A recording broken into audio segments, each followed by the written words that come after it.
this is an interesting one because I actually not sure that people are aware of the way their body reacts. Right. And I think we switch off from our feelings of what our body's actually feeling. And our body when we are facing situations, our body has like a reaction. Does that make sense? So it starts in like the pit of your stomach, and then it goes to your chest, and then up until it actually comes out as tears. Do that make sense? That's how it works for you. That's how it works for me. Other people might have other things, but yeah, it's just being aware of it. How does your body work for releasing? Well, Yeah, I don't know how to explain this. If that makes sense, maybe you can actually do it, but I think. So, okay, so you're talking about people's body feelings. Yeah, so if you were in a situation where you're feeling a little bit overwhelmed, you're in a situation where you are challenging yourself to a certain degree. So like if I think about when we go paddling and I'm in a canoe, okay? Yeah. And I have this funny feeling in my stomach, and if you're telling me to go into an eddy, and I'm starting to panic a little bit, and I can feel it moving from my stomach to my chest to there. And then when we actually get to a place, it's like the tears come because it's that overwhelm. Yeah. So there's a lot to unpack there. There's a huge amount to unpack. So the first thing I want to say is there are times to pay attention to your feelings, and there are times to question your feelings. We unfortunately have gone through a bit of a period of time, the last 20 years, where people will say, trust your feelings, which is just a carte blanche stupid thing to say. But there are other times when we need to start trusting our feelings because they're trying to tell us something. So it's not a black and white answer. Your body exhibits emotions. So we can have internal emotions like love, anger, fear, hate, all that kind of stuff. And those tend to be considered by a lot of people as quite cerebral, quite in the head emotions. But your body will exhibit what referred to as somatic experiences. So butterflies in the stomach. Some people refer to a tightness in the chest. Some people say legs like jelly. And when you kind of talk about those are all physiological responses to emotions. And it's neither right nor wrong to say ignore them or suppress them or follow them. Sometimes it's worth following a feeling to find out what it's telling you. Okay, so you might get the heebie-jeebies about someone and go, why have I got this heebie-jeebie feeling about this person? That might be worth paying attention to. But there are other situations where you should not be trusting your feelings, particularly if you're a person that has got an emotional feeling problem. So saying to someone who has got anxiety, trust your feelings, is a bit like saying to someone who's got a broken leg, trust your leg, it's perfectly okay to stand on. It's like, well, no, you should not be trusting your feelings if you're an anxious person. You should be developing a critical way of thinking and evaluating these feelings if they're accurate. Whether they're actually right with what they're accuracy of those, the validity of those feelings. So it's neither right nor wrong to say trust or follow your feelings. But sometimes it's worth paying attention to the somatic internal feeling, because that might be telling you something about your emotional landscape. And a lot of people will have these physiological responses, panic attacks, lots of different physiological responses, because they're utterly unaware of what their emotional feelings are actually doing. And their body's basically kicking in and saying, you're not paying attention to what's actually going on inside of you, so I'm going to make you pay attention. I'm going to make you feel sick, nauseous, whatever, faint, fall over. Okay? But the other thing is, you mustn't just ignore them. because you can't just go, yeah, it didn't happen, suppress it, because the more you try and suppress those emotions, the more they bubble up. Oh, that's it. And then that's when it starts turning into other things. Exactly. And you don't deny them No, as well. no. You don't go, I'm fine, No. which is the classic, particularly if you're British. Yeah. If you're British, how are you? I'm fine. Yeah. But you've got a broken leg and you've been in mental hospital for about 6 years. But I'm fine. No, that's not good. No, So you need to pay attention to the feelings and work out what's going on. that's it. But those feelings can start so early, because when you were talking then, I remember my youngest having his first race. Yeah. And he started emotionally getting upset before this race, because he had this funny feeling in his belly, and he'd be about 7 years of age. Absolutely. You know, and it's like, and I'm going, it's okay, it's just a little bit of nerves, you'll be fine once you get running. Yeah. And I encouraged him to just cross that line and just go and do it. That's good parenting. Yeah. And what we've actually got as well, we've got a bit of a problem now in society where people are encouraged to avoid and suppress. Yeah. So we either suppress the feeling, I know it's fine, I'll just push it down into a little box, Yeah. and then that just gets more and more compact and more dense, and suddenly then it blurts up into a huge problem. Yeah. So acknowledge the feelings, don't suppress them. No. And the other thing is that society's got a bit of a problem with at the moment is believing that having a negative feeling is bad. Yeah. And the way we learn to deal with negative feelings is we have to actually experience them. Yeah. You can't go through life feeling either absolutely ambivalent or totally happy. Well, that's it. It doesn't work that Well, way. they have a thing about success, don't they? Of a successful life, they say it's not like that. It's a bit like this, because it's as you have your challenges and you have your emotions, the different challenges to make you grow, if that makes sense. And it's Got it. Yeah. So it's about actually just acknowledging them. And when I was coaching the kids, this is one big thing I actually used to, you know, because the kids would be literally really nervous about entering the first races, and I would literally sit down and I would talk to them, you know, and I would say, come on, I know you're going to be nervous, but once you get running you'll be fine. And there were some children who they were actually stopped from doing the races because of the nerves, and I'm just, which is, Let's take little Johnny or little Sally away from the situation. Yeah. And that is exactly how to train a child to be nervous and to make the nerves even worse. It's a great way to induce anxiety, and it's a great way to train a child to have a phobia of a situation. You want social phobia, take them away from social situations which cause them stress. If you want an emotional response every time they go near a race, let them get nervous and then take them away from the situation. And then all that child learns is, when I'm at the situation, I get nervous. When I'm away from it, I am not nervous. Then it becomes, if I think about the situation, I get nervous. So they can get trained to be nervous just with a thought. And that's where we need to get into the realms of stop running away from negative emotions. Sometimes you actually have to bathe in the negative emotion. And that was a big part of my life, really. I can remember turning jobs down, promotions down. I literally, because I did, and it was after everything had practically fallen apart. I was sat in a room listening to a talk by Professor Steve Peters, The Chimp Paradox, and I'm sat there listening to this guy, and I got asked, Joanne, are you okay? And I just realised that the chimp part of the brain literally has been running my life, and I've been running away from everything. And I literally had been running away from everything. So well done you for actually recognising that's what I used to do. I used to avoid the negative emotion. I used to run away from the negative emotion. I don't do it now. I do like the phrase, feel the fear and do it anyway. Yeah, definitely. I used to do an awful lot of outdoor pursuits with young people. I do virtually all adults now.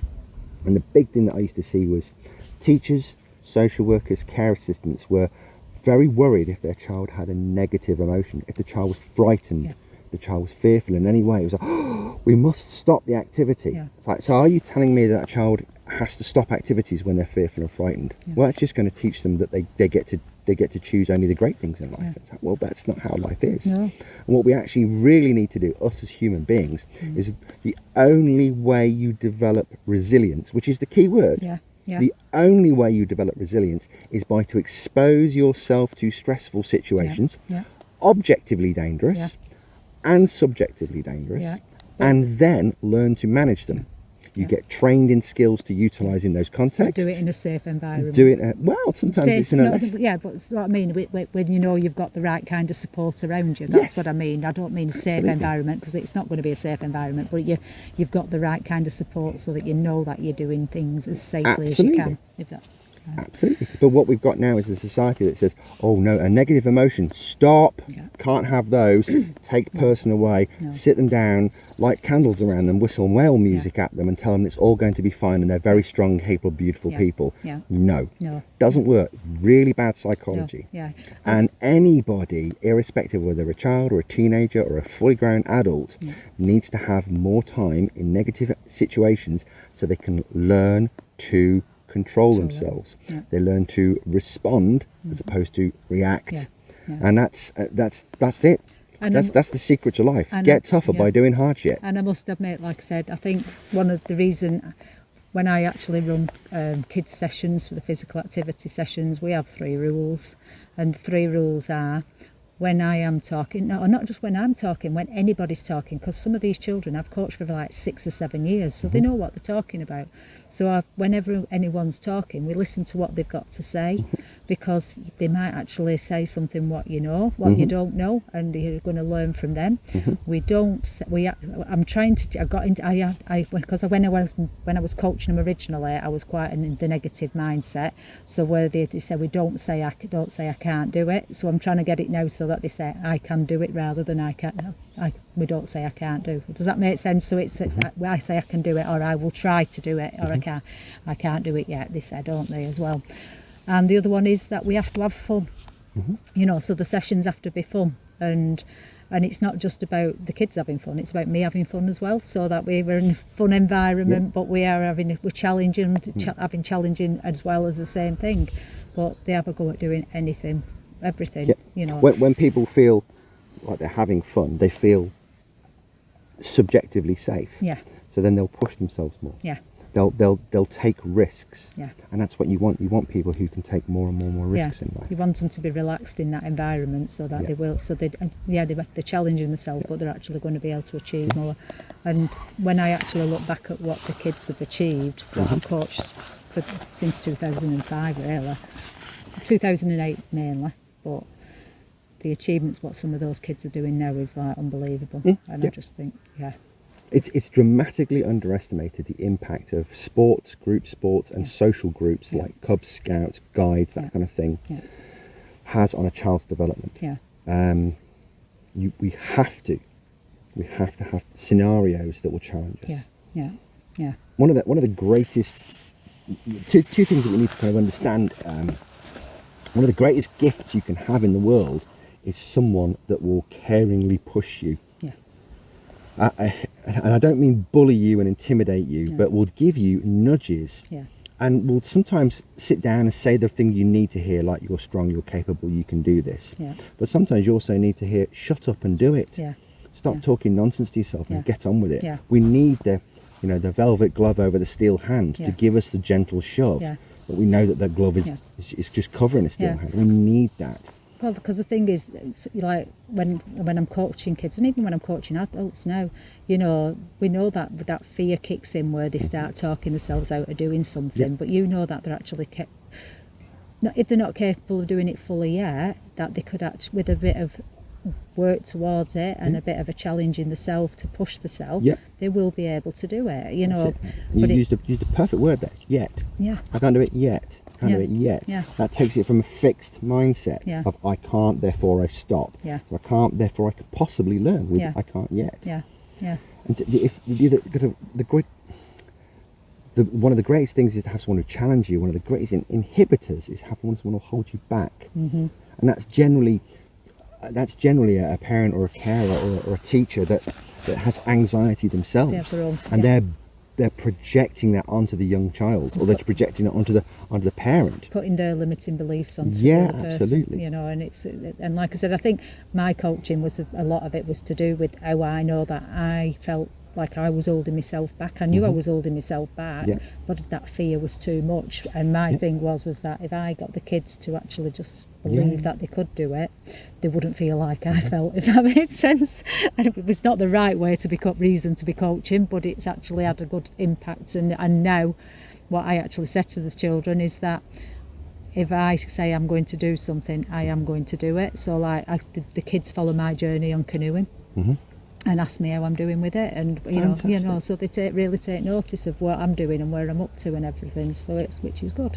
So the moral of the story is to have someone that will caringly push you, that will call you out on your own bullshit, and say, hey, stop that. You know, I know you can do this. That's just that. You call it the chimp. That's just the anxiety. That's that little devil on your shoulder. Whatever it is.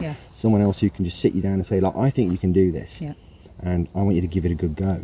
As opposed to the absolute worst scenario is to have someone who will hold you back and say, no, don't do that. That looks scary, darling. No, don't do that. It makes me very frightened seeing you do things. That is one of the problems we've got in the world is parents, teachers, carers, anyone holding kids back because of their anxiety. I pretty much haven't always, but I've vastly reduced the amount of work I do with under 18s because I'm having to train the kids to the comfort zone of the accompanying adult.